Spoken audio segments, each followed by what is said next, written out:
Well, Carrie just shouted from downstairs where our control room is, and she shouted and told me that we're live. So either I'm sitting here like an idiot talking to nobody, or I'm talking to you. I don't know. She's coming up now to rig us all up. But today's show, the discomfort of success. What are you willing to give in order to get what you want? And if you don't know Brian and Carrie in the morning, that was good. You MacGyvered that. I tried really hard on that. That was well done. But if you don't know Brian and Carrie in the morning very well yet, you have to know it's Friday, which means it's hashtag FUF. It's Fucked Up Friday. So, although this sounds like a very serious topic, and it is, we'll provide awesome content today. We're going to lace it with humor. As always on Because it's Fucked Up Friday. So anyways, hello everybody. And I also want to add something. I want to know, what are we adding? How much I want everybody to share this out. Yeah. Because, look, the world needs a laugh. Mm-hmm. The world needs a good laugh, but this topic is so profoundly important. Yes. We romanticize the goal. People romanticize the dream, but they don't realize that to achieve the dream, I have an eyelash that's butting me in the eye. I can see it. To achieve the dream, you got to give up some shit. Carrie, you take over. You got to give up. What the hell happened over there? It is crapping out. You got to give up some stuff in order to get what you want. And I think sometimes people don't recognize, they almost think that you can have it all. Yes. And it doesn't require getting a little bit uncomfortable. Right. Perhaps is the best way to put it. The discomfort of success, people. Right. So anyways. Good morning. Lisa French, Laurel, Tiffany, David Crossman, welcome. We love you. Muna. That's how you say her name. Yes. Steve Montefinesse. I saw that Steve, I saw that Scott posted, but I have not read it yet. He tagged us in a post. Yeah, Steve, you got to understand, me and Carrie have a very routined morning, which means that we don't actually go on Facebook in the morning to look at anything. So I saw that there was a tag. I noticed it on my phone, but I don't really peruse shit. Yeah, I want to know. Can somebody? What do you mean, David Victor Crossman? They can laugh at my beard. But they. What the fuck was that for? Have your beard. I love that guy. I love him. David Crossman, David Victor Crossman, because I don't know why I said David Crossman. David Victor Crossman has got the absolute funniest British sense of humor. Yes. Like, he's got that funny, dry British sense of humor. Yes. And I absolutely adore it. Absolutely. Good morning, Connie. Steve Montefinesse, you don't manage your time well. We did a whole show yesterday about that. You should watch it. Oh, he watched it. He's being funny. So am I. It's Fucked Up Friday. Scotty just commented, love you guys, love you too. I'm very excited that Scotty and Jamie are coming over to Casa Campbell Grasso tomorrow me too. For dinner. Scotty, I am making a very nice olive oil, butter, garlicky mushroom pasta. With meat. With what? With meat in there, right? No. I'm going to put some Parmesan, some fresh Parmesan, some basil on it. Oh. And I'm also going to make some pulled pork nachos. What's up, motherfuckers? Who wants to come?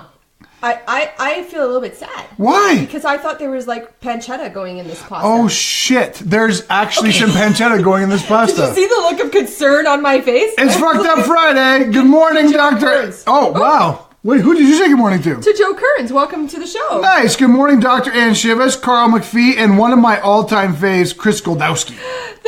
Can I just say, so Joe Kearns, welcome to the show for your first episode. He said, morning guys, I just found you yesterday and restructured my whole sleep schedule and morning routine to make it to join you live. You win crewmate of the day. We need a crewmate of the day thing. Yeah, and well, you know. Joe, welcome and thank you for that. Scotty wants to know where your mushroom caps are going to be tomorrow. Well. Do you want to make them? We're considering it. I love that. By the way, one of my other all-time faves, because Chris Goldowski is one of my all-time faves. Mm-hmm. Mama Draps is another one she said. Yeah. Anyways, I'm with you on that. Don't forget, guys, today, the discomfort of success. What are you willing to give in order to get what you want? Success requires some discomfort. We're going to talk about that today. I'm excited. But because it's hashtag FUF, Fucked Up Friday, we're going to add a lot of humor to it. A lot of humor. I almost want to get started right now, even though there's still like 5 minutes left in the pre-show.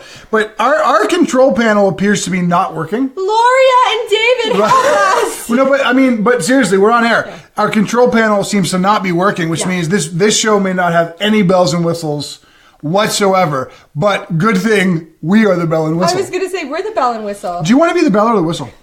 You should be the bell, because in French, bell means beautiful. Oh, thank you, Bubby. Is that shocking to anybody else out there? Is Carrie Campbell not amongst the most beautiful women on the planet? It doesn't matter how many times you tell me that. I just love it. It makes me happy on the inside. Yeah, the timer's working, Scott, because it's still off in the back. Like, it was already kind of inputted into the system, but the whole system is crapped out now, so... It might be coming back. Oh, shit. Never can tell. We have about 5 minutes left in this pre-show. How's everybody doing today?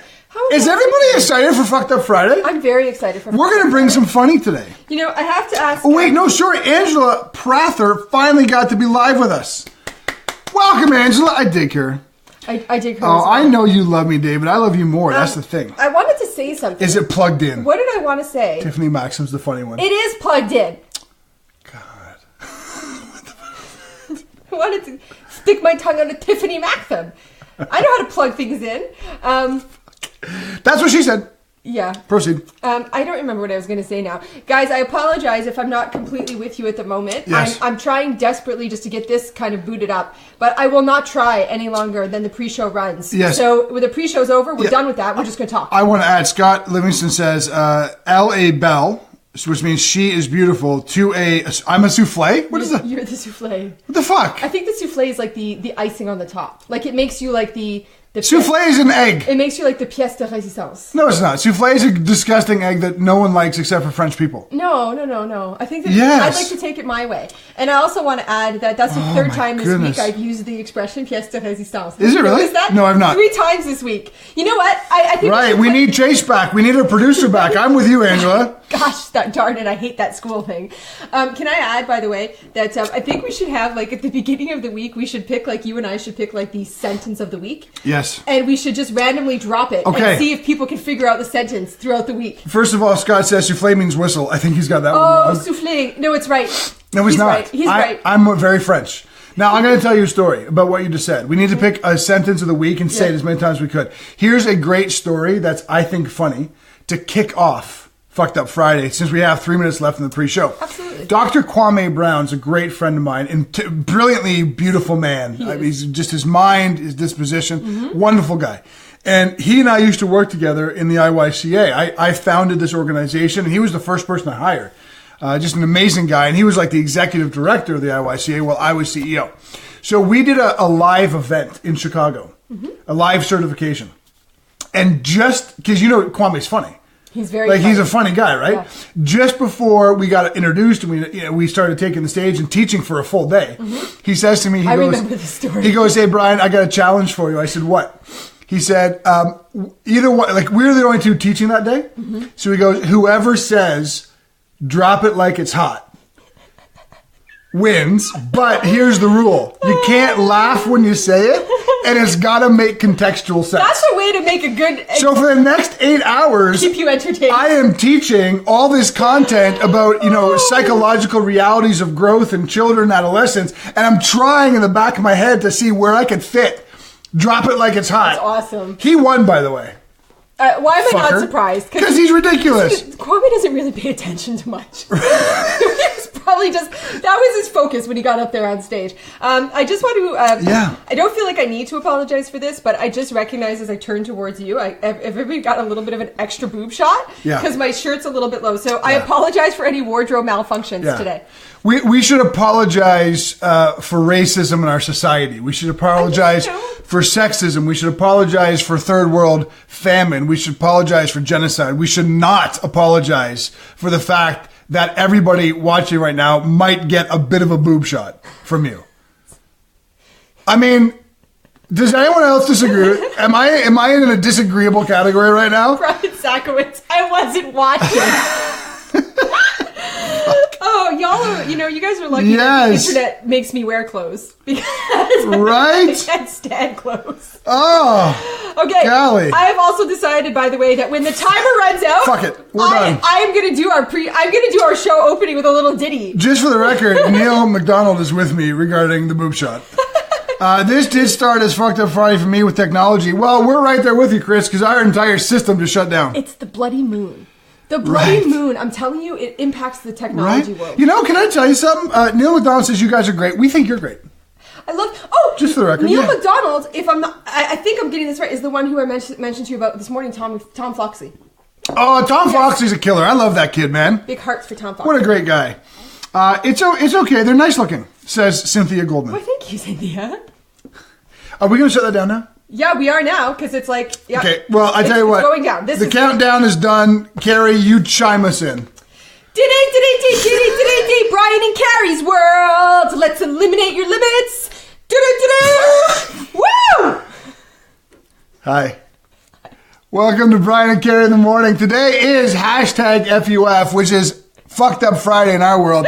Today's show is all about the discomfort of success. What are you willing to give in order to get what you want? This has serious overtones. Mm-hmm. It does. The show has serious overtones. Of course. We both have examples of things we've given up in order to get what we want. And there are a lot of lessons coming at you today because the whole world is in love with the dream. Yeah. We love the dream of creating goals and fantasizing about achieving those goals. Mm-hmm. But when it comes to the practicality of it all, we don't want to give up what we have in order to get what we want. Exactly. So there's a lot of great lessons in here, but because it's Fucked Up Friday, we are lacing this whole thing with humor. You gotta leave it to us to bring the humor. Can I tell you, it's like the person who, like, you know, when we're talking to one of our nutrition coaches, to our current nutrition coach, Jason, he's like, when somebody comes to me and tells me they want to get as lean as they possibly can, but they want to eat like McDonald's every day, he's like, you know what? Probably not gonna happen. Having said that, the discomfort of success is a massive story that everybody needs to hear, right? We need to understand that success can have a lot of uncomfortable patches. Mm-hmm. So my first request, actually it's my second request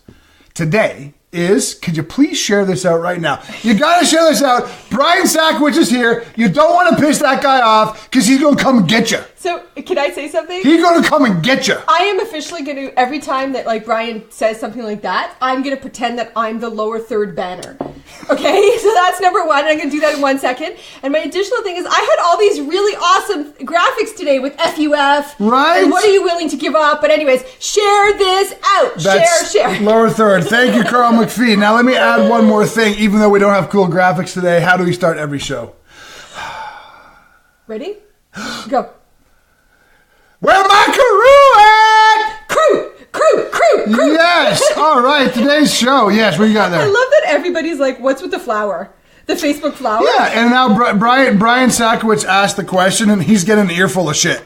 Everyone's like, it's a Mother's Day thing, Brian. Brian, it's a thankful thing. Oh, I forgot it was Mother's Day. So, moral of this story, Brian Sackowitz, don't ask any questions. Happy Mother's Day, Mommy. Right. Well, that's not till Sunday. Well, I know, but I'm... Look at all the thankfulness. I'm preemptively doing it because that way if I forget on Sunday, I can say I give a shout out here. Isn't that the best? I gave a shout out on my show, Mom. I want to know, all these thankfulnesses, are they for your moms or are they for us? Yeah. Or are they for the crew at large? Can I tell you, I like the purple flower. It's pretty as fuck, yeah. You know, I want to say good morning to Cecily very, very specifically because I love her. Her and I just saw her name. Lee Patterson. I love Lee. She's so lovely. Lovely. I love Cecily. Anyways. Where's the snowflake? No more snow. Steve, there's no more. But you know what? As I say that right now, I'm looking at the mountain. And can I tell you something? There's snow on the mountain. First of all, I love that Dr. Ann Shiver says the flowers are for you guys. Aww. And Brian Sackowitz says they're all for me. Meaning him. You know what? I'm going to go on a Brian Sackowitz mic drop. Don't forget, we have to get to our show because people actually want to hear our shit. I know. I just want to say that Brian Sackowitz has been with us since pretty much day one of Brian and Carrie in the morning when we were 2 days a week. And this is a different man. Yes. An absolutely different man. And I am so proud of your journey. I just have absolute love for you and your journey. I just want to say that. Agreed. 100%. So crew, you guys all set? Let's see a cascade of flowers. Let's go, flowers, a cascade of flowers, right? Here is my number one. My first story, the discomfort of success. What did I have to get uncomfortable about in order to get what I wanted? Sorry. What the hell are you laughing at? I know where you're going, and I'm laughing already. With which one? The first one, yeah. Oh, okay. All right, so here's what I had to give up. Are you guys ready? I've always been an athlete. I've always been a fit guy. I've been working out since I was about 9 years old. And that sounds funny, but I've been an athlete my whole life, so I've been active, right? Check the boobs. Gotta check the boobs. Okay. Just roll with it when I do. Now, having said that, right, I hired the best nutritional coach in the world about 17 months ago, Jason Phillips, who we'll be talking a lot about. We'll interview him. We're going to interview him on Brian and Carrie in the morning. He's absolutely tremendous, brilliant mind, wonderful guy. And we talked about my goals. What do I want to do? What do I want to, Mm-hmm. So I had been a fighter for a long time. Now I'm a big guy. Like, I mean, by stature, I'm a big dude. I'm 6'3". I've always been, 200 pounds plus. I guess by standards of normal, that's pretty big. Mm-hmm. But I told him, I said, as a fighter, I was cutting weight constantly. Yeah. Right. So I was always trying to make weight for a fight. Mm-hmm. Right. So, and weight training was not my priority. Because when you make a living getting punched in the face, being able to bench press is not an adequate defense. Doesn't really matter. I'm just saying. So I didn't weight train a lot, right? So I said to him, what's so funny? Did everybody just hear that? Being able to bench press is not an adequate defense. That was fucking awesome. That's worth a hashtag. That's a hashtag right there. So anyway, so I said to him, it's been years since I've hit iron. And I want to be bigger. I want to be bigger and stronger. I want to increase my strength. So he said, great. He goes, then the first thing we have to do is increase your calories way up. Mm-hmm. And I said, whoa, buddy. Whoa. Do it one more time. Whoa. Doesn't that mean I'll put on weight? Sorry. And he said, yes, it does. Heaven forbid. And I said, but could some of that weight land in the varying depositories on my body that I would rather that weight did not land?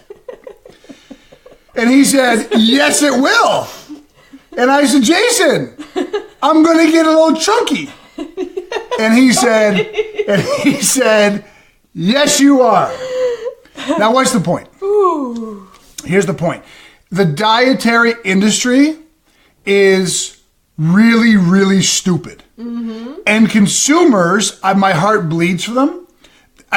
But we're also a bunch of stupid automatrons. Yeah. Okay? There is no quick fix to gaining weight, losing weight. Mm-hmm. Look at the research, look at the stats. People who lose weight, gain it.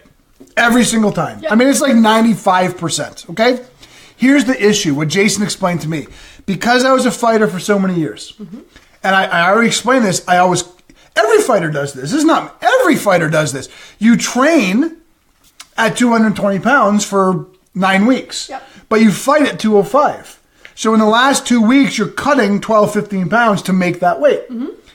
You cut weight. It's what fighters do. But Jason said, he goes, your metabolism is fucked. Mm. Your metabolism is ornery and confused and temperamental. It doesn't know what you want it to do. Right. So because of that, we have to re-regulate your metabolism. We have to get it knowing how to respond to what you're putting in your mouth. Mm-hmm. And the only way to do that is to give it what it wants, which is food. Mm-hmm. Right? So I gained weight. And what was that like, Brian? I didn't like it. I was not a fan. Because, you know what? I gained weight in certain depositories on my body that I was not really happy with. Those depositories. But Jason, he kept reminding me, he's like, dude, this is the goal you said you wanted. This is how we get there. Yep. You've got to give up the 6-pack mm-hmm. for a few months mm-hmm. in order to get what you want, which is re-regulating your metabolism, getting big and strong, lifting heavy weights. But then he goes, once your metabolism is stable, we can cut you. Yep. We can cut you safely, properly, sustainably, and over a long period. Which, by the way, did you almost joke?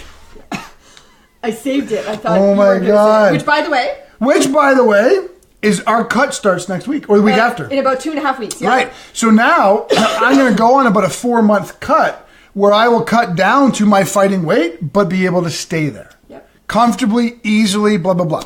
So the point is, to get what you want, you got to give up what you have. Mm-hmm. I had a nice, tidy little physique. I don't think I look bad now, for the record. I'm joking about the weight gain thing, like, oh, it pisses me off. It doesn't. It is what it is, right? But I'm not like a portly guy at this moment. I'm just bigger than I'm used to being. Mm-hmm. The point is that to build a successful business, to have the physique you want, to have the athletics you want, like, you have to go through a period of things where you're not getting what you want. Right? And that's the key. I want to just round that out one more time. I coach entrepreneurs. Mm-hmm. And when entrepreneurs come to me, mm-hmm. right, and we start working together, me and them on their business, sometimes the first thing I have to do is say, we have to blow this whole fucking thing up. Right. Because you are just skating by. Mm-hmm. You're telling me you want to be here.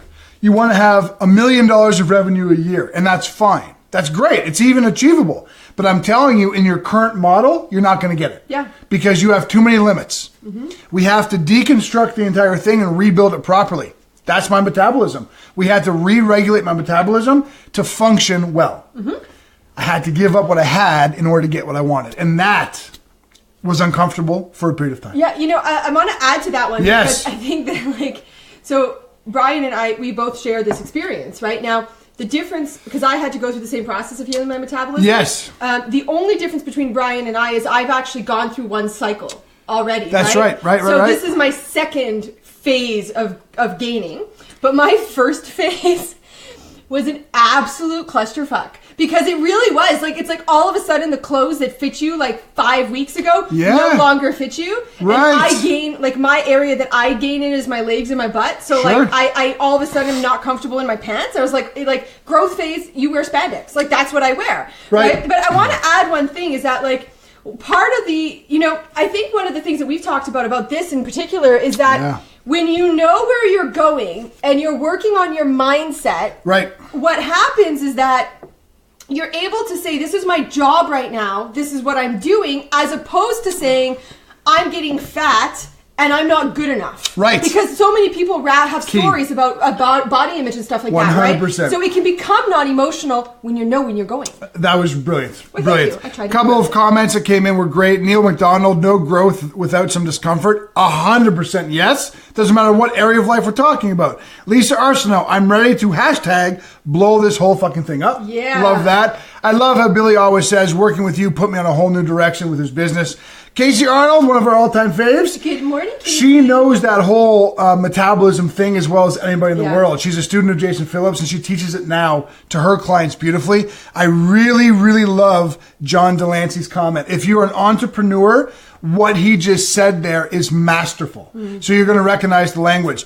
Definitely truth for entrepreneurs, especially for those of us trying to go from glorified freelancers to proper business owners. John, exactly.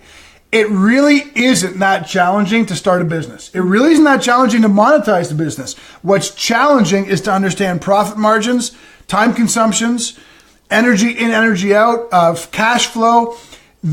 You are a freelancer if all you do. Think about this. Why do people become entrepreneurs? Well, I'm going to get away from the 9-to-5 grind. I'm not going to trade time for money until you become an entrepreneur. And you realize that the grind is longer than 9-to-5 and you're trading time for money. To scale your business, you absolutely have to stop being a freelancer and start being a business owner. Absolutely. You have to give up some shit to get what you want. Mic drop! Boom, bitches! Can we do a share this graphic? Yeah, you know what? We have earned it already. Yes, we The have. show is not going to stop right now, although it could because we've already earned it. So how about this, Crew Nation? Ready? Share this out right now! Share. Yes, well share. done. My turn. I want to see some shares, people. Okay, I am dying of heat today.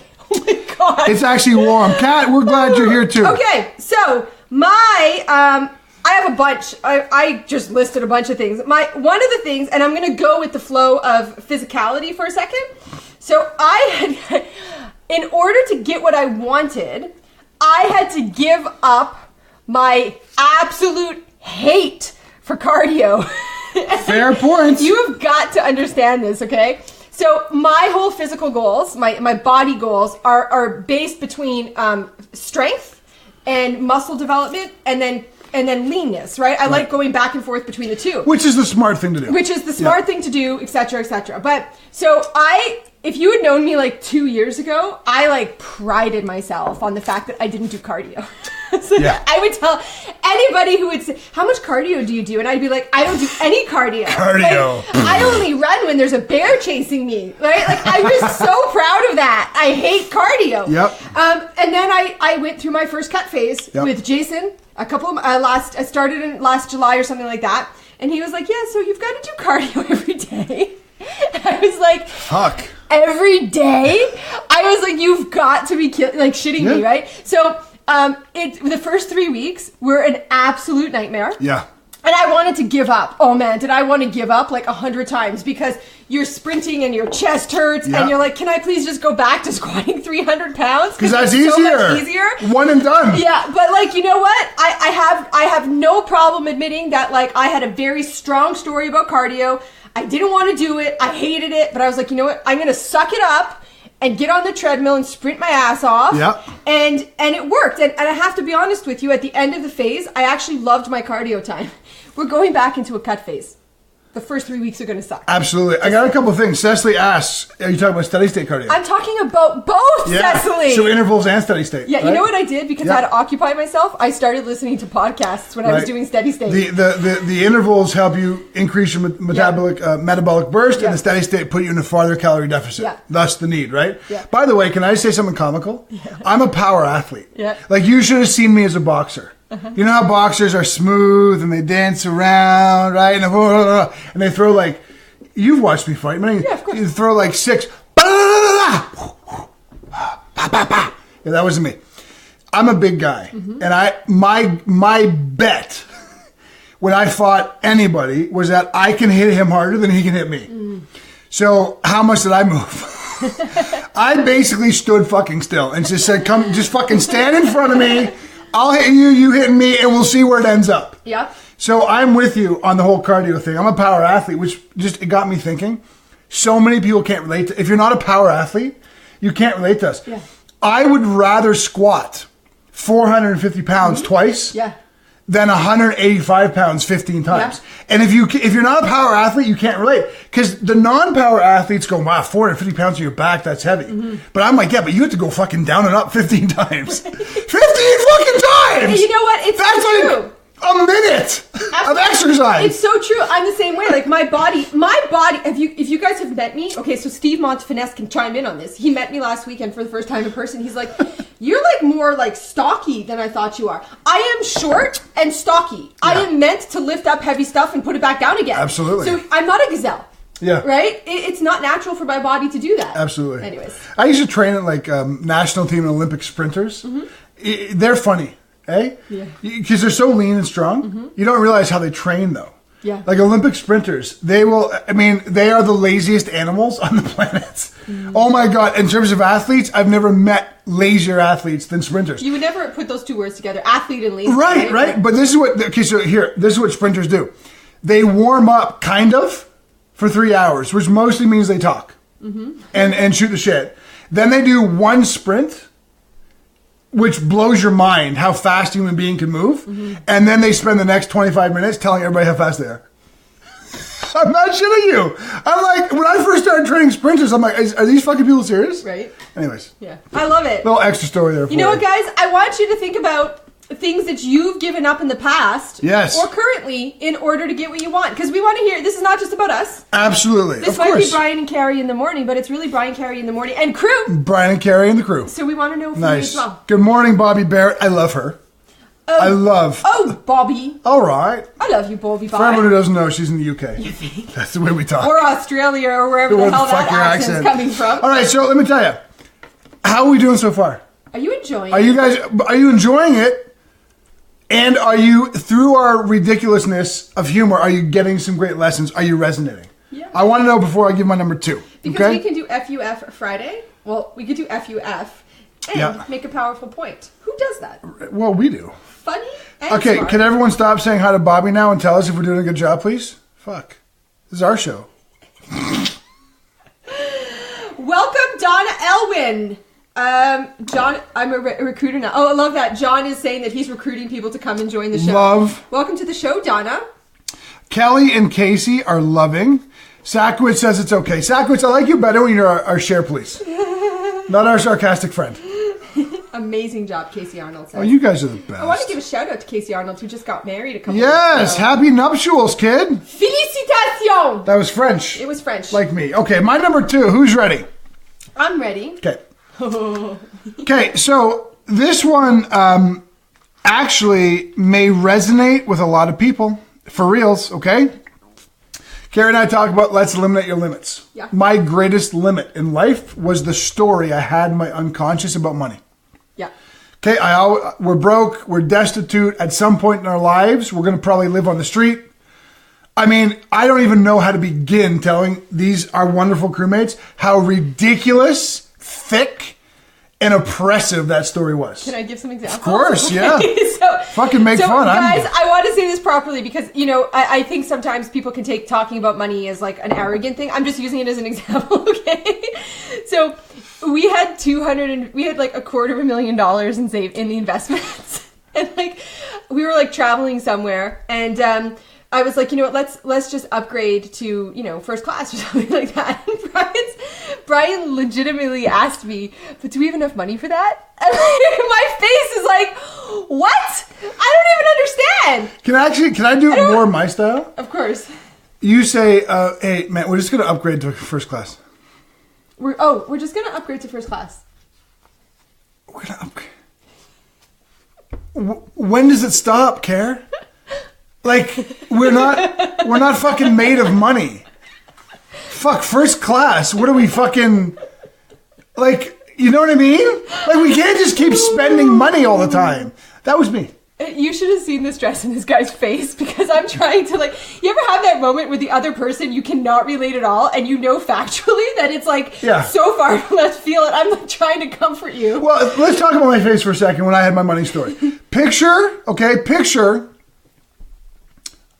a constipated child sitting on a toilet. Turlet. Second day in a row that word comes out. Constipated child on a toilet. Picture it. Go ahead. I'll show you. That was my face when money came up. Okay, so I had a very thick story about money. What's the point? What did I have to learn? And by the way, I don't anymore. Yeah. I've beat back my own limits. It was now easy. It's just a funny joke. It's just funny, exactly. But here's the thing. In order to get what I wanted, I had to give up what was in the way or what I had. What I had was lots of money in the bank. Mm-hmm. Lots of it, right? Mm-hmm. What I had was a story about money and abundance. I had to give up my lack story regarding money, and I had to give up some of that cash. Yeah. I literally, okay? So here's the thing. This is a funny process all in and of itself. Yeah, right. When you build a business, you absolutely, unequivocally must invest in that business. Yep. This is not a, you should. Mm-hmm. This is not a, if you can. This is, you absolutely must invest in your business. Mm-hmm. You must. Of course. Because you must get people who have different eyes, different objectivity, and different skill sets than you, helping you grow in ways that you can't even see right now. Mm-hmm. When you want to have athletic performance or lose weight, you must invest in that process. Mm-hmm. You must invest in qualified people who can see things and they know things you don't. Yep. You must invest in you. Right? Uh-huh. That's what Carrie finally convinced me of. And I clung to our bank account like fucking with every fiber in my body. I don't want to let the money go. No. Do you remember those days? Do I remember those days? Right? That was funny in and of itself. And she was like, look at growth requires investment in all aspects of life. It requires money, energy, time. Those are all investments. Yeah. All of them. You must invest to grow in every aspect. Your relationships, your fitness, your health. You must invest to grow or to get better. Yeah. So I listened to my wife. I changed my story and I let that money go. Mm. Okay. That was about 4 years ago. Mm-hmm. And what happened in our business and our lives? Oh, yeah. I mean, I couldn't, 4 years ago, I could not have dreamed the scenario we're sitting at right now. Mm-hmm. I could not have dreamed spending $300,000 on consultants over the past 3 years, investing $50K in studio equipment that fucking isn't even working right now anyways. It's also sticking in the camera, I just realized, sorry. What do you mean it's sticking? Just realized. Oh, fuck, our camera's in the shot. I'm going to get tapped on the head. I could never have imagined any of that shit 4 years ago. But I gave up the money I had. I gave up the story I had to get what I wanted, which is an unbelievably simple operational business that all we got to do is sit here and give good content and the rest of it kind of works for us. Yeah, absolutely. That's a massive one. So, sorry to interrupt. No, it's okay. We know you have money stories. Mm-hmm. And maybe not exactly you, but the guy over there. Yeah. And you, that girl right there. Money is a story for so many people.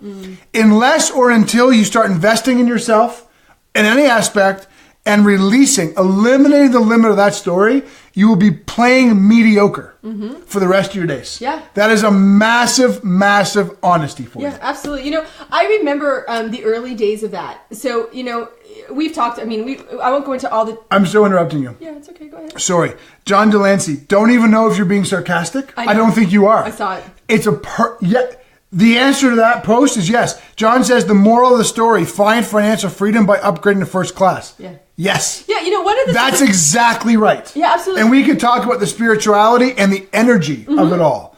But that is exactly the truth. Yeah, you know, one of the things that, with regards to that is, I think that, you know, it's not good to not save money. Right. We want to save money. We want to be fiscally responsible. But it's also a negative energy to hoard money and be afraid to spend it. We have to recognize both those balances, right? So I just want to add to this because, you know, I remember these days so well. Like, so well. And... you know, when it came time to make like our first big investment, okay? So like, guys, I'm gonna be like completely open with you. Like last year, in the last 12 months, we've spent about $156,000 in coaches and consultants, right? Consultants who have come into our business and helped us shape it better. Right? Yeah, that's a big investment, right? Yes. And you know, so I remember the day that I kind of approached Brian on the first investment, which was like $6,000.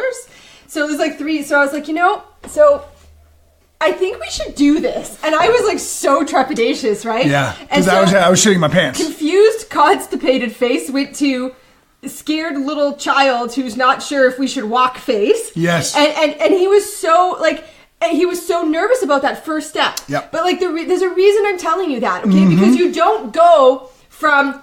this is doomsday, the end of the world, to this is blissful and this is lovely and wow, let's do it. Yep. You don't necessarily go from one to the other. There's a progression, and you traveled a progression with it. 100%. And you learned how to get comfortable with spending money. And now I eliminated my own limits. Of course. A couple of things. Trixie, yes, it is eye-opening. You have to invest. One of the best, pieces of advice I've ever heard was from a business magnate who I have massive respect for. She said, you must commit with your wallet. Right. If you're going to enhance your business. Yeah. You must commit with your wallet because now you're putting skin in the game. You're putting things on the line and it matters. Yeah. Okay. So that's two more actually. Lisa French, I have so many things I should change that I get overwhelmed with everything I need to give up to change and then don't move forward. Look, that's a common thing. Everybody who just read that or heard me read it resonates. Sure. That's a mindset issue. That is not a weight loss business. That's not a material issue. That is a mindset deficit. AchieveTheGoalsYouSet.com. Go there right now. That's exactly where you need to be. Yeah. And my very last but most important comment, Caitlin Graham, a massively important, beautiful member of Crew Nation. Good morning, crew. People popping in to say hello. Hopefully it's going home day for William. Let us her know, wee please. son. Bless you and bless him, Caitlin. We're with you all the way. You know, so we have a lot more to go through, and we're going to get to them. But I want to add a few more things because there's so many valuable lessons in this. First of all, I think it was it Lisa French who was afraid to change or has too much things to change? Yes. Too many things to change. You know, to pull from something that Brian mentioned yesterday with regards to time management, use the layering effect, right? So don't try and change everything all at once. Change one thing and then work on the next one, right? It changes everything. And then the other thing I want to say was with regards to like the power of those stories in your head, right? Like, so Brian talked about this like story insofar as his finances, right?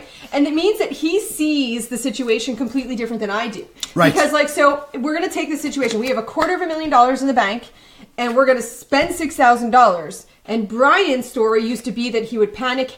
We're not going to have enough money. We're going to go broke, etc.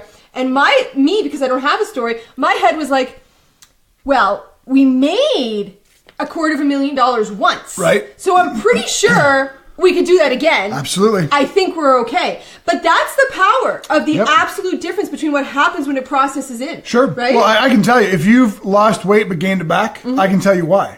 Because in your unconscious, you don't see yourself as a thin person. If you have made money and lost it, all of it, meaning you've not regained it. It's because in your subconscious, you have a mindset deficit that you don't see yourself as a sustainably wealthy person. Right. All of this comes back to mindset. Yes. Every ounce of it. Mindset is the linchpin. Okay, so I'm going to be bold and say this. You can keep listening to everybody in the stratosphere of self-help, personal development, business success. We applaud that. We support that. But can I tell you where home should be? Brian and Carrie in the morning. Because mindset is the foundation. Without that, none of it matters. Yep. Go to a Tony Robbins event. Jump up and down. Walk over hot lava. Or whatever the fuck he makes you walk over. And then go home. Because within 2 to 3 days of that event being done, you're going to be right back where you were before you left. Because you haven't changed this. And I don't say Tony Robbins is, I think he's great. No, it's an event. I could have used anybody. This is home base. Mindset matters most. It won't ever not matter most. Absolutely. Beautiful. So, people. Yes. Share this out. You ready? I'm ready. We've earned it. So share this out. Share. You're weaving some like black magic. I dig that. I know. I'm feeling kind of frisky. I'm going to go back to my Southwest pilot. Oh, no. We have earned this so far. And if you're not impressed at this point, then you're really fucking hard to please. But for everybody else, do us a favor. Put this out into the world. Share this. Is this fucked up Friday enough for you guys? I'm just curious. Right? You know, because sometimes, like, you know, we bring the funny and fucked up Friday, and there's all kinds of fucked up things. I want to know, is this fucked Angela up Friday? Prather, what do you mean this is not fucked up enough for you? Oh, I didn't even see that. Do you want to know what my next, by the way, before Carrie's going to go next, you know what my next one is? My next one's called the spicy bum effect. Are you sure you are prepared to say that this is not fucked up enough? Right? Are you positive? You know, we got to appreciate the fact that there's a spin on every angle. Always, yes. Anyways, okay. My next one is I had to give up in order to allow my kids to grow into independent little beings. I had to give up my worried mom syndrome. Yes. Okay?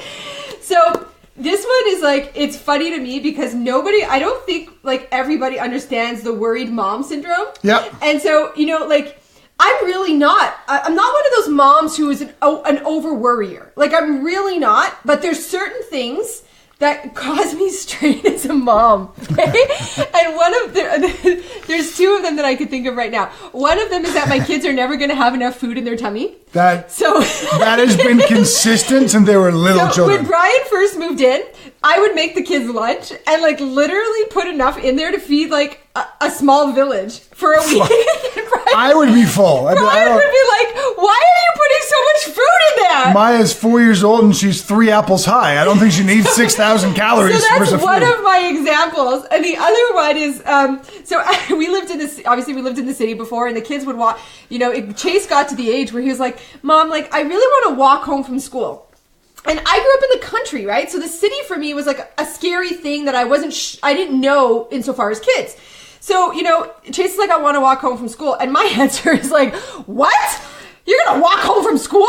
And Brian's like, well, you know, I lived in the city and I walked home from school every day. Yep. But then Brian made the biggest mistake ever. And he asked me. I've made a lot of mistakes. He goes, can I ask you a question? Wait, he goes, I got to frame this. I'm sorry. Just everyone listen for a second, okay? Especially everyone listen. So when you're dealing with somebody who's got a story of any kind, this is the last thing you should ask them. All right? Framing done. So Brian looks at me. He goes, let me ask you a question. What could go wrong? There you go. And Don't ask that question. I was like, what could go wrong? And he goes, no, but seriously. I said, a lot of things. And he goes, but seriously. What could go wrong if the kids walk home from school? So I was like, are you ready? They could get picked up by a stranger. They could get into a fight walking home, and Chase could yell at Maya and walk ahead of Maya, leaving Maya crying on the sidewalk and feeling lonely and isolated. They could get lost and not know how to find their way back home. It could be too cold, and they could get frostbite on their fingers. The list went on and on and on. But it always circled back to the same thing. That's the part that always cracked me up. Like, it did. Like, you would pull shit out of your ass. Like, the fucking lumberjacks could be cutting down trees and it could fall on Maya or something like that. But the circle back was always the exact same. Does this sound familiar? The final one was always this. And they could crack their heads open. They could fall and crack their heads. That was always like the last one. Right? I still use that The one. fucking polar bears could come and eat my, the fucking moon could fall out of orbit and hit Chase.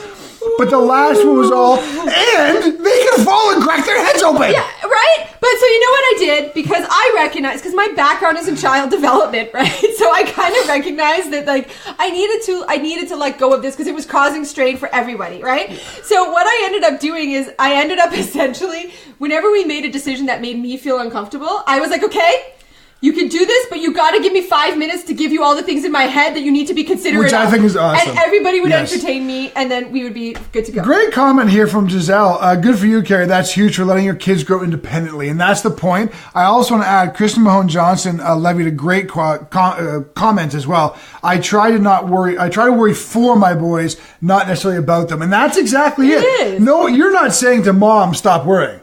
Because that's like saying to me, stop eating. Mm-hmm. Right? But what you're saying is, you know, let's examine. Karen Roberts, every time my kids left to go out, I would be in a state of panic. Mm-hmm. When I'd hear sirens, and for some reason, I'd hear them almost every single time. Like, that is not a healthy way to live for Karen or necessarily her kids. Of course, yeah. Right? There's a lot of undue stress, but what we're talking about is learning to manage that as opposed to, or eliminating the panicky of it. Yeah. And get kind of family-wide with it. And you know, can I tell you one of the things that like really helped me for all you worried moms out there? I remembered what it was like when I was a kid.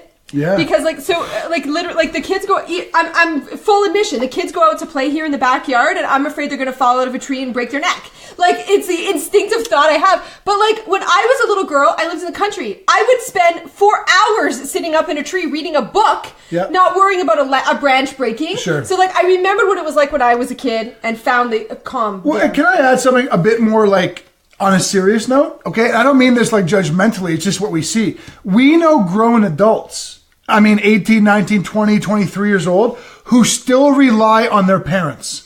Yeah. To bail them out financially. Right. To and I don't mean like, once or twice or even 3 times you borrow a bit of cash from your mom or dad because you got yourself in a pickle. I mean habitually. Right? Like they lean on their parents. There are parent-child relationships that are dysfunctional their entire existence. Right. Because of the degree of mama bear or papa bear being oppressive about it all. So what you gave up was your irrationality. Of course. But what you wanted was to foster 2 beautiful human beings growing into independent adults. That's the point. Right. Does that make sense? Absolutely. It makes because sense. look, if you don't know somebody who's an adult who still is mama's boy, daddy's boy, but in a very unhealthy way, I don't believe you. Exactly. Because they're everywhere. Yep. Right? So what we wanted was 2 functional, independent, intelligent, intuitive kids. And you got to kind of let them fall once in a while. Of course. Right? So that's the whole point. I love it. That's beautiful. A lot of worried the comments just all of a sudden turned to all the women on the show. Yeah. Like all the women are like, yep. And you get that strange look from your husband that is like, you're crazy and you need to let me take care of this. So we gotta let you guys take care are of awesome. it. I'm just reading the comments My right favorite now. line was like, I would say to Brian, I was like, if anything happens, I'm blaming you. If you take full responsibility, it's okay. They can go and do that. But you understand, I was raised, first of all, in the city, which I know is definably different than the suburbs or the country. You were raised in the country. A lot of people are raised in the suburbs. I was raised in downtown Toronto. Yeah. Concrete jungle, gangs, knives, guns, fighting on the playground is what we did. Like, it wasn't like, oh my God. Like, sometimes suburbanites, like, I find them amazing. Like, oh my God, there was a fist fight at Johnny's school today. There was a fist fight every fucking day in my school. Right. Like, I grew up in the city, right? Yep. So that, combined with the fact that I was raised by a Sicilian father and an Irish mom. Talk about a mix right there. Right? But you know what that meant? Yeah. Okay, so that meant I'd be going hell-bent for leather down the street on my bike and fucking biscuit. I would fall off of it right in front of my house. And I got bleeding elbows, bleeding knees. I got, a little blood there. And I was 6 and I'd be crying. And my dad would be out in his fucking everybody knows what the Sicilian 50-year-old looks like. So he's out there watering his front lawn. With socks and... Socks pulled up to his knees and sandals. No shirt and pants. Right? And I'd look at him for some kind of support, and he'd be like, get up. That was my dad. So then I'd take the crying into my mom. Right? And I don't know if you can relate to this. I'd walk in the living room. This is my mom. Hey!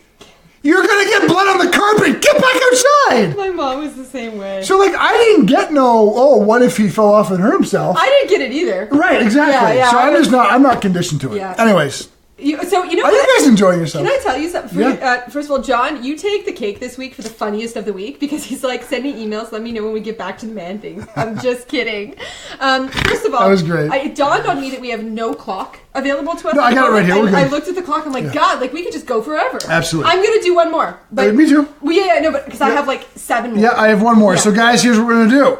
I think we've earned it. I think we've entertained. I think we've engaged. I think we have made Fucked Up Friday a pretty fucking awesome experience for you all. So please, if you have or have not, do so again or do so for the first time. Share! Share. Please and thank you. Now here's my last one. As you all likely know, I am not the biological father to our 2 kids. I am a very glowing stepdad, and I take stepdadness very seriously because stepdads who don't do the right role of being a father figure need to get kicked straight in the nuts. Because whether you think you're a father or not, you need to get your head wrapped around that your obligations are not just financial, that these 2 little beings, you are influencing them for their entire lives. So I took the job seriously, very seriously, and it's been great. Now, here's my point. He's fantastical. I'm a pretty good dad. Now, here's the point. You ready? I call this one the spicy bum effect. Anybody have a spicy bum out there? Yeah, you got to understand. You go ahead and attend to all those. Yeah. I was a bachelor in Chicago. I had no dependents. I lived in a beautiful apartment by myself. I was founder and CEO of a very large company, which meant I had lots of money. I had my own car, my own space, my own time. I'm not really sure I worked. Because when you're CEO, that's a choice. Right. Okay, but the point is I had a cushy lifestyle. But I wanted to be a good dad. Like, that was very important to me when falling in love with Carrie. I wanted to be a good dad. I wanted to be a good husband. I wanted to be a good family man. And I had no experience. I'm the youngest of 3 boys. I never was around young kids. So I wanted to be a good dad. So it was a priority for me. I wanted to be that, so here's what I had to give up.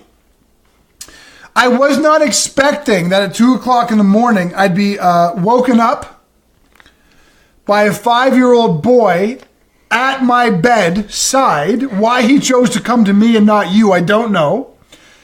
Saying to me, Yes, Chase. my bum is spicy. Every parent. Your fucking bum is spicy. You gotta appreciate I don't even know what the fuck that means, my bum is spicy. So what it meant is that something had crawled up his ass. I don't know. But he had a little like spicy tinge. So I'm like, okay, well, I don't know what to do. So, go to bed. He's like, Mama always puts Vaseline on it. Nothing can prepare you for that. So I'm like, in my head at 2 o'clock in the morning, like, I gotta stick my finger up this kid's ass and put Vaseline? I don't even understand. So anyways, the whole point is that I figured out that the tongue depressor Vaseline thing worked. I have many more, so yeah. I just want to say this. If you are a parent, you just imagine getting planted into kids' lives when they're 4 and 6. 3 and 5, yeah. 3 and 5, yeah. Like, you don't know, like, imagine that. Okay, keep going. Speaking of 3-year-old girls, Carrie says to me, Maya's taking a bath. I said, great, as I read a book. She said, no, like, we have to go in there with her. And I'm like, why? Sorry. And Carrie's like, Brian, she's 3. And she could get hurt or drown. I'm like, oh, fuck, I didn't know. Okay. So I go into the bathroom with my now 3-year-old stepdaughter. And I'm sitting there, and we're talking, and she's playing, and I'm sitting on the toilet because I don't know where else to sit. And my attention gets diverted that way. And then it comes back to Maya because she says to me, Brian, what's this? So I look over, and she is on her back in the bathtub with her little feet in the air, pointing to her tush. AKA vagina. That's what we call it in our house. Right. What's this? Mommy! Carrie! Carrie! Because you're not expecting that on day 3 of being a stepdad.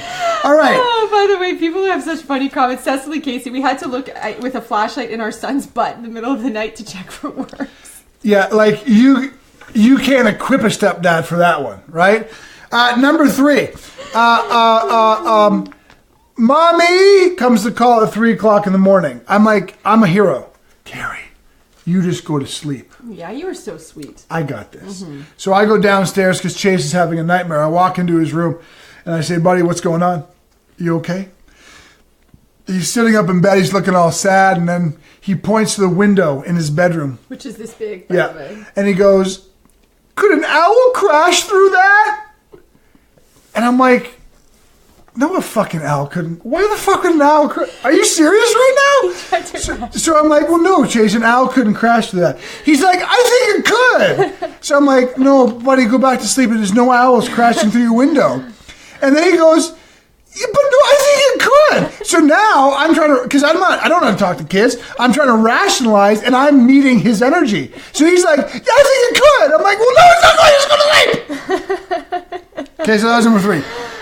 Little did you know that you have to pretend to secure the window, because then everything's good. I didn't know any of that shit. Right? Okay, here's another one. You ready? Oh, yeah. Sunday mornings was our only sleep-in. I was not prepared for a 3-year-old at 4 o'clock in the morning to start screaming from her room, I'm awake and I want to come out now. I've never wanted to throw a child off a balcony before. Brian was like, why is she doing that? I'm like, well, because she's awake. Because me, I'm like, I don't understand why you just go to sleep. What the fuck's your problem? Right? Maya, who was 3, had a way of coming out of her bedroom at 2 o'clock in the morning and stealing the pens off my desk, which meant the next morning after I would take her to nursery school, I'd come home to do some work and I'd have no fucking pens. And she thought it was funny, but I didn't understand.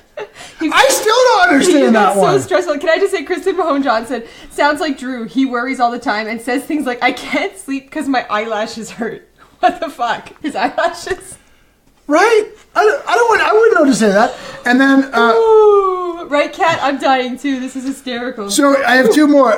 Maya, who speaks French and English, and consciously knows I only speak English because she's 3. You know, she's not a baby. She knows that Brian only speaks English. Had an amazing way of only speaking French to me. Like, non-fucking stop. How was your day, baby girl? Oh, and I'd be like, I don't... What? Okay. Whatever. And my last one is that Maya was a lot more attracted to the pretty pictures on YouTube than she was anything else, which meant that every single night when she was sitting in my lap, I had to watch Dora the fucking Explorer in Spanish. And I would try to rationalize. I'm like, sweetheart, you don't know what she's saying. You don't understand. And like, oh, yeah, that's a good show. I'm like, what's good about it? We don't fucking understand it. She's like, oh, I love Dora. What do you love? You can't understand fucking Dora. So anyways, I gave up trying to rationalize with kids, having a bachelor life in which I was a gloriously happy man. I gave up all of that to be a good stepdad, and that's the shit I had to encounter. But holy fuck, was it ever the most important, worthwhile thing I've ever done. Yeah, can you add your point, is today Is today fucked up enough now? Yeah, no, right? I want to tell you the story behind that. This morning we were listing this fuck! Yeah, I forgot!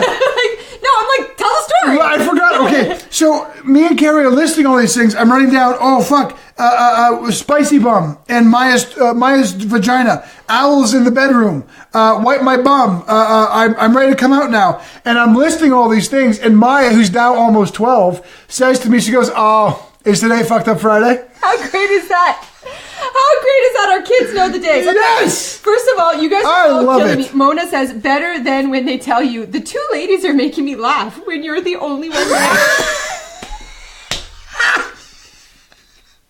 I wouldn't be able to sleep. Oh my God. Okay. Oh, by the way, I agree with you, Kelly Nicole. Dora is better than Barney and Teletubbies. And can I tell you, my all-time favorite kids show was The Backyardigans. Have you guys watched The Backyardigans? I've not. Because Everybody shout, ho, daddy, ho, daddy. Never saw it. That was past my face. Amazing. Anyways, I'm going to give you one more, and then I'm done with my list. Last one. Who's ready for last one? I want to see laughs, hearts, or thankfulnesses rainbowing across the screen. Please. This is not going to be as funny as Brian's. Okay? Chris Malone Johnson's Pablo. But Cecily Casey, see, Pablo is the penguin, and everybody loves a penguin. Okay, Cecily Casey is going to be like, she's going to know this one right away. Okay, so one of the things that I had to give up in order to get the body that I wanted was I had to give up wine. Yes. For a period of 6 months Great a year. point. Okay? Now, I want to tell you why that's really important for me, okay? So I'm going to give you the whole backstory on this, and I'm going to make fun of it, but, you know, it's one of those things that wasn't funny then, but it's funny now. Yes. And I'm allowed to talk about this. My mommy won't get mad at me. My mom was an alcoholic when I was growing up. Yep. And, like, she was a significant alcoholic. She would, you know, I remember, I didn't tune into it until I was, like, 14 years old when I would wake up at 6 o'clock in the morning, and I'd have friends over, and my mom would have wine in a cup, a coffee cup instead of a wine glass. And I was like, why is she doing that? And then it dawned on me she was ashamed of it, and I put two and two together, and I realized my mom's an alcoholic. My mom is no longer an alcoholic. She has been alcohol-free for, I think, like 10 years now or something like that. As long as I've met her, she's never had a sip, but that's 8 years. As old as Ethan. So Ethan, my nephew's 17. So for 17 years, she's been alcohol-free. Yeah. But that gave me an incredibly powerful story about alcohol. Yes. So, like, you guys want to appreciate something. I did not have my first sip of alcohol, or like my own drink of alcohol, until I was 27 years old. Right. Because the notion of drinking alcohol made me feel shameful. It made me feel like I was going to fall into the patterns of my mom. Yep. So I had a lot of anxiety around it. Even to like 7 years ago, when I was having a glass of wine, if I was going to have another one, Brian would be like, oh, you're going to have another glass of wine. And what he really meant was, can we just go to bed now instead of having another glass of wine? But you took it. But I took it as like, oh my gosh, I'm doing something bad. So it was a devastating thing for me. But what I came to realize is how much I love the experience of drinking wine. Yeah, it's like a sexy kind of elegance. It really right? is. So I love Cecily. The glass matters. The pretty glass. I had a collection of wine glasses. Yep. I would love to sit and talk with Brian and sip on a nice red wine in the evening. Yep. It became a culture for me. And after so many years of being afraid of freaking drinking alcohol, I found out I had to give it up 6 months out of the year, and I was very sad. I was very sad at first. That was awesome. And I would tell Brian how sad I was. But now, I'm great with it. I have it for 6 months out of the year, and the 6 months I don't, I'm like, I don't. You don't even miss it that much. I don't even miss it that much, because I get... That was awesome. Which, by the way, is great close.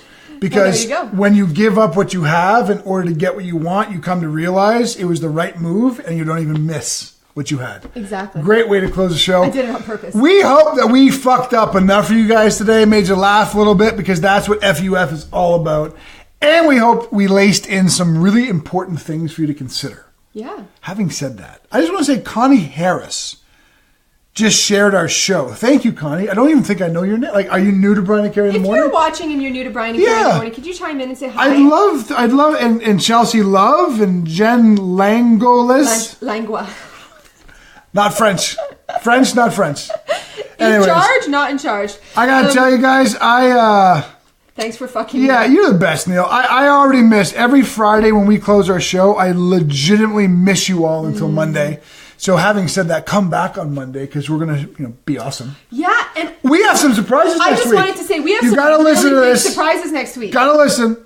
Are we giving the surprise? Yes. Okay, so absolutely. Next week we are traveling to Arizona. We are leaving on Wednesday and we'll be gone until Saturday. Yep. But crewmates, fear not, my friends, because we are still going to be doing the show at 10 a.m. Eastern. We're going to get extra early to make sure we can do the show for you Thursday and Friday morning. We are attending a Genius Network event, which is a big marketing event. We're speaking there. We are speaking because we're kind of big deals. Our first meeting, we're speaking at it. Yep. Joe Polish, our dear friend, has invited us to speak. We're honored. Yep. And Joe Polish, the wonderful man that he is, actually offered us his place to stay. We're staying with a bunch of people, and we're going to do some interviews. Our first ever. Absolutely. Brian and Carrie. We're going to do some interviews, some seriously epic people. Yeah. And you're going to love them. Yeah. So having said that, see you Monday. Love you to death. Wow. I got to run downstairs. I'll just be here by myself for a few minutes. Anybody have any questions for me, comments? I'll just look at the monitor. Oh, thank you, Jen. It was a good try. Not French. I'm sorry about that. Lisa Arsenault, you can share anywhere you want, lovely. Of course.